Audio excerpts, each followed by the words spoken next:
ರೇಣುಕಾಸ್ವಾಮಿ ಕೊಲೆ ಕೇಸ್ನಂತೆ ಮತ್ತೊಂದು ಹತ್ಯೆ ಆಗಿದೆ. ಕಿಡ್ನಾಪ್ ಮಾಡಿ ಸ್ಮಶಾನಕ್ಕೆ ಕರೆದುಕೊಂಡು ಹೋಗಿ ಭೀಕರವಾಗಿ ಕೊಲೆ ಮಾಡಲಾಗಿದೆ. ರಾಘವೇಂದ್ರ ನಾಯಕ ಹತ್ಯೆಗೆ ಒಳಗಾಗಿರುವಂತಹ ವ್ಯಕ್ತಿ ಅಶ್ವಿನಿ ಆಲಿಯಾಸ್ ತನು ಅನ್ನುವಂತಹ ಮಹಿಳೆಗೆ ರಾಘವೇಂದ್ರ ಕಿರುಕುಳವನ್ನ ಕೊಡ್ತಾ ಇದ್ದಂತೆ. ಕಿರುಕುಳದ ಬಗ್ಗೆ ಗುರುರಾಜ್ ಲಕ್ಷ್ಮೀಕಾಂತ್ ಅವರಿಗೆ ಮಾಹಿತಿಯನ್ನ ಕೊಟ್ಟಿರ್ತಾರೆ. ಇವರು ಅಶ್ವಿನಿ ಆಲಿಯಾಸ್ ತನು ಅವರು ಕಲಬುರಗಿಯಲ್ಲಿ ಆಗಿರುವಂತಹ ಘಟನೆ ಇದು. ರಾಘವೇಂದ್ರನನ್ನ ಕಿಡ್ನಾಪ್ ಮಾಡಿರ್ತಾರೆ, ಕಿರುಕುಳ ಕೊಡ್ತಿದ್ದಾನೆ ಅಂತ ಹೇಳಿ ಕಂಪ್ಲೇಂಟ್ ಮಾಡಿರ್ತಾರೆ ತನು. ಗುರುರಾಜ್ ಲಕ್ಷ್ಮೀಕಾಂತ್ಗೆ ಮಾಹಿತಿ ಕೊಟ್ಟಿರ್ತಾರೆ ಇವರು ಅಶ್ವಿನಿ ಆಲಿಯಾಸ್ ತನು. ರಾಘವೇಂದ್ರನನ್ನ ಕಿಡ್ನಾಪ್ ಮಾಡ್ತಾರೆ ಗುರುರಾಜ್ ಅಂಡ್ ಗ್ಯಾಂಗ್. ಸ್ಮಶಾನಕ್ಕೆ ಕರ್ಕೊಂಡು ಹೋಗಿ ಮರ್ಮಾಂಗಕ್ಕೆ ಹಲ್ಲೆ ಮಾಡಿ ಹತ್ಯೆ ಮಾಡಿದ್ದಾರೆ. ಸ್ಮಶಾನದಲ್ಲಿ ರಾಘವೇಂದ್ರನ ಮೇಲೆ ಹಲ್ಲೆ ಮಾಡಿದ್ದಾರೆ ಅಶ್ವಿನಿ.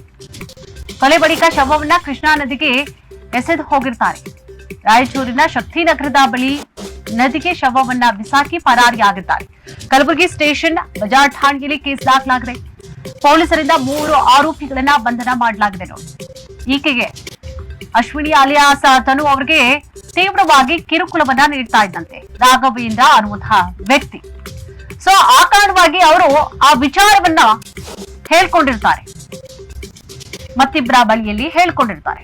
ಸೊ ಆತನನ್ನು ಎತ್ತಾಕೊಂಡು ಹೋಗಿ ನೋಡಿ ಮರ್ಮಾಂಗಕ್ಕೆ ಹಲ್ಲೆಯನ್ನ ಮಾಡಿ 3 ಸೇರ್ಕೊಂಡು ಹತ್ಯೆ ಮಾಡಿದ್ದಾರೆ. ರೇಣುಕಾಸ್ವಾಮಿ ಕೊಲೆ ಕೇಸ್ನಂತೆ ಮತ್ತೊಂದು ಹತ್ಯೆ ಆಗಿರುವಂತಹ ಘಟನೆ ಇದು. ಕಿಡ್ನಾಪ್ ಮಾಡಿ ಸ್ಮಶಾನಕ್ಕೆ ಕರೆದುಕೊಂಡು ಹೋಗಿ ಭೀಕರವಾಗಿ ಅಲ್ಲಿ ಹತ್ಯೆ ಮಾಡಿರ್ತಾರೆ. ಗುರುರಾಜ್ ಮತ್ತು ಲಕ್ಷ್ಮೀಕಾಂತ್ಗೆ ಮಾಹಿತಿಯನ್ನ ಕೊಟ್ಟಿರ್ತಾರೆ ತನು ಅವರು. ರಾಘವೇಂದ್ರನನ್ನ ಕಿಡ್ನಾಪ್ ಮಾಡ್ತಾರೆ ಅವರು. ಗುರುರಾಜ್ ಅಂಡ್ ಗ್ಯಾಂಗ್ ಸ್ಮಶಾನಕ್ಕೆ ಕರೆದುಕೊಂಡು ಹೋಗ್ತಾರೆ. ಮರ್ಮಾಂಗಕ್ಕೆ ಹಲ್ಲೆ ಮಾಡಿ ಹತ್ಯೆ ಮಾಡ್ತಾರೆ. ಸ್ಮಶಾನದಲ್ಲಿ ರಾಘವೇಂದ್ರನ ಮೇಲೆ ಹಲ್ಲೆ ಮಾಡಿರ್ತಾರೆ ಅಶ್ವಿನಿ ಅವರು ಕೂಡ.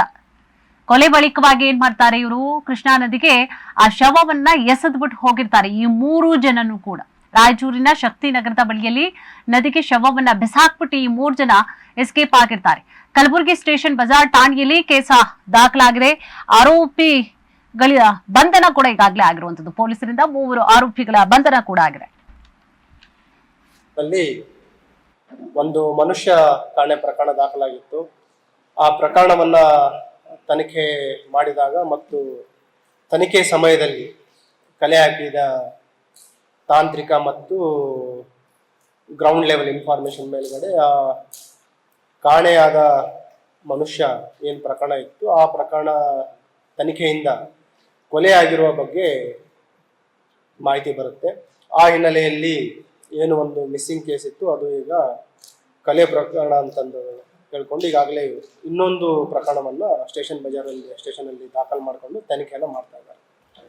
ಇದರಲ್ಲಿ ಪ್ರಕರಣದ ಹಿನ್ನೆಲೆಯನ್ನು ಹೋದಾಗ ಕಳೆದ ತಿಂಗಳು ಅಂದರೆ ಮೇ 25ರಂದು ಒಂದು ದೂರನ್ನು ದಾಖಲಾಗುತ್ತೆ. ಅದರಲ್ಲಿ ಕಾಣೆಯಾದವರ ಹೆಸರು ರಾಘವೇಂದ್ರ ನಾಯಕ್ ಅಂತ.